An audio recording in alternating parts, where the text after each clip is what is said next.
எலி எவ்வளோ பெருசா இருந்தாலும், பெரிய சுவரா இருந்தாலும், அது தன்னம்பிக்கையோட ஓட்ட போட்டு வெளிய வந்துருமாம். ஆனா, எலி பொறிய வச்சு நம்ம பிடிக்கிறப்ப, ஒரு சின்ன மரச்சட்டம் தான் அது. அது ஏன் அது ஓட்ட போட்டு தப்பிக்க முடியல? யோசிச்சிருக்கீங்களா என்னைக்காச்சும்? ஏன்னா, எலி மாட்டிக்கிட்டதுக்கு அப்புறம் ரொம்ப மனப்பதட்டம் அடைஞ்சு உள்ளேயே சுத்திட்டு இருக்கும். நம்ம அவ்வளதான், நம்ம லைஃப் முடிஞ்சுச்சு அப்படின்னு.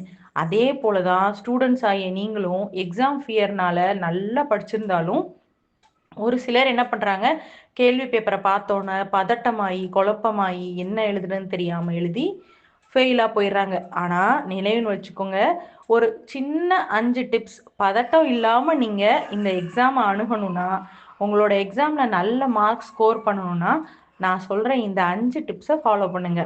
பார்க்கலாமா? First tip. மேலே பார்க்கும்போது ஞாபகம் வருதுன்றாங்க. இது ஒரு சைக்காலஜிக்கலா ப்ரூவ் பண்ண ஒரு தியரி.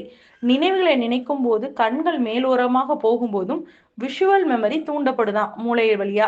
ஸோ இதனால சில பேருக்கு மேல பார்த்தா ஞாபகம் வருதாமா. 2வது, பதட்டம் அதிகமானால் ஞாபகம் குறையும். அதாவது நம்ம எலி மாதிரி. ஸ்ட்ரெஸ் அதிகமா உடம்புல இருக்கும்போது கார்ட்டிசால்ங்கிற ஹார்மோன் அதிகமா வெளியே வருமா. ஆய்வுகள் சொல்வது என்ன தெரியுமா?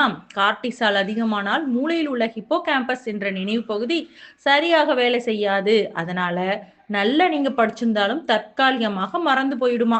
மெதுவாக மூச்சு விடுவது ஞாபகம் அதிகரிக்கும்னு சொல்றாங்க. ஸ்லோ பிரீத்திங் பண்ணும்போது பாராசிம்பத்தட்டிக் நர்வஸ் சிஸ்டம் செயல்படும். இது உடம்பையும் மூளையும் அமைதியாக்கி ஆய்வுகளில் காட்டுதாம். அதனால கவனம், நினைவுத்திறன் இரண்டுமே மேம்படும். தெரிந்த கேள்வியிலிருந்து எழுத ஆரம்பிக்கும் போது மூளைத்திறன் அதிகரிக்கும்ன்றாங்க. காகினேட்டிவ் சைக்காலஜிக்கல் ரீகால் ட்ரிகர் எஃபெக்ட் அதுக்கு பேரு.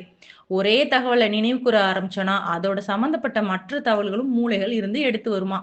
அதனால ஃபர்ஸ்ட் நீங்க தெரிஞ்ச கேள்விகளை எழுத ஆரம்பிங்க.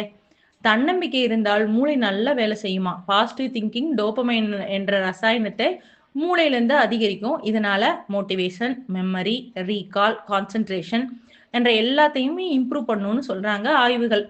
அதனால எக்ஸாம் ஹால்ல போனதும் நல்லா 3 டீப் பிரீத் பண்ணுங்க. தெரிந்த கேள்வியிலிருந்து ஆரம்பிங்க. பதட்டம் இல்லாம எழுதுங்க. படிச்சிருக்கத ஞாபகம் வரலைன்னா மேல பார்த்து ஞாபகம் வர வச்சுக்கோங்க. எப்பயுமே பாசிட்டிவ் திங்கிங்கோட எக்ஸாம அணுகுங்க. இந்த பதிவு உங்களுக்கு பிடிச்சிருந்தா like, subscribe rams cartoon Tamil.